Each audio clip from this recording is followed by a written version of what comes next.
Hello guys. Ngayon, nagbibideo ako kasi gabi na. Mag-ingat kayo guys. Baka kasi magasaan kayo eh. Huwag muna kayo magdidiretso o may sasakyan. Huwag kayo maingay. Kasi kung gabi, huwag kayo maingay. Kasi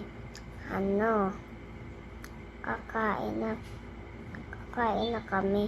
Kaya yung mama ko, tutulog na kasi mamaya may break siya para hindi siya antukin sa sa work niya, hindi siya maantok. Ayun guys, bye bye. I love you guys. Bye bye. I love you.